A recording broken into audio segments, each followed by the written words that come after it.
So we're talking with Robert Bacchi here at Berrien Park in Highland, where you're from Highland, and you are a metal detector hobbyist. Tell me a little bit what that's like for people who don't know. Okay, so metal detecting involves a piece of equipment that uses a magnetic field to find metal underground.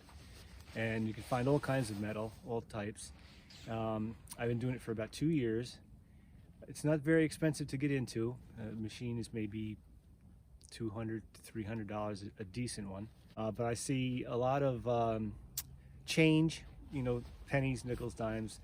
I have found jewelry before, necklaces, bracelet, other rings, silver coins like mercury dimes. It's always good to find. So talk about the ring that we're here for. Talk a little bit about the background, and you said that you did try to find the owner of it. I was over by the tennis courts on a hill, and I had a signal. I dug it, and I came up with what I thought at first was just not a finger ring, but like a washer or something. And when I cleaned the mud off it, I was so surprised that it was a school ring.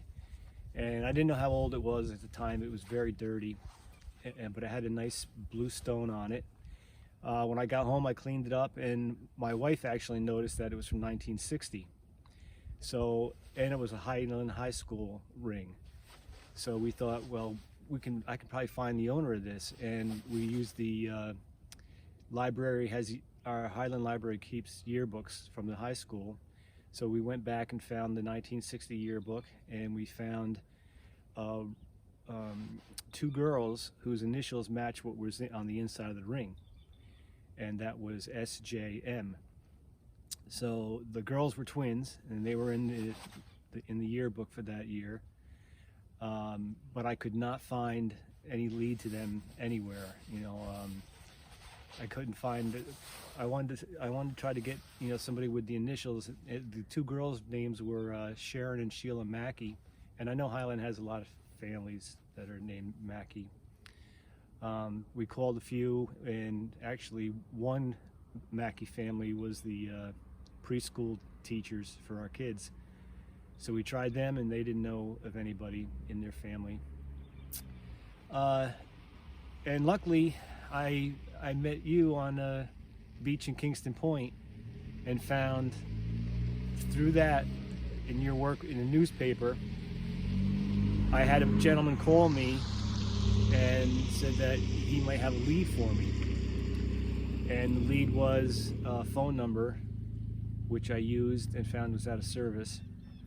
I did a little research on my own now that I had a name and a married name, and I came up with a couple other phone numbers, and one happened to be the sister of the owner of that ring. I had the phone number of Sharon, and I asked, did you by any chance lose a ring, a high school ring? And she said, no, that was my sister. And I asked her, do you have her number? And she gave me her phone number. And it happened very fast after that. I called Sheila, the girl who owned the ring. She had just gotten a call from her sister telling her about me, and then a gentleman named Harold Hughes, who is a hobbyist in genealogy, saw the article that you wrote up in the paper, and he contacted me, and from there we had the numbers and were able to contact them, and it looks like they're here now, and she has her old ring, which is new to her now. Same here. Ooh, your hand's nice and warm. That's because I got out of a warm car. All right. Did you spend a lot of time up here in the younger days? Yes, we did. We lived up here, Uh-huh. and we walked. So you know where Clearwater Road is. I do. I live there. That's where my parents lived. Uh-huh. Well, lived, and we used to walk. In those days, it was footmobile. And you had swimming? There was swimming.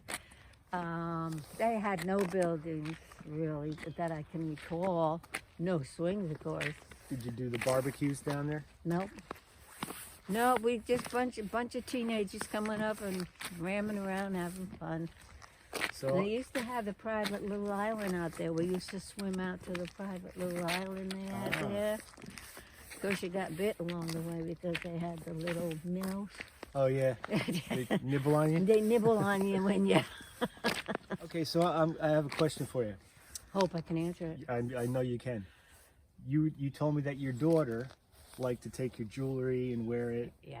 and you think that's how the ring was lost. I definitely believe that. I definitely. So how old was your daughter, you think? She was at a the time? teenager. She was probably about 15. Yeah, that's I was thinking it probably must have been a teen who likes to grab her mom's jewelry. Yeah, she was a teenager. She was still in high school. But that's how she must have came up here and took the ring off or did something. Does your ring still fit you? Yep. Oh, look at you, you're wearing it. Oh yeah. Beautiful. A lot of memories. It gives me a lot of happiness.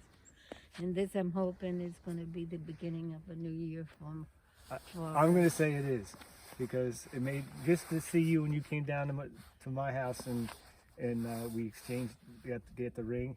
You in your face, I could see how happy you were, and it made me very, very happy too. Brings back a lot of memories.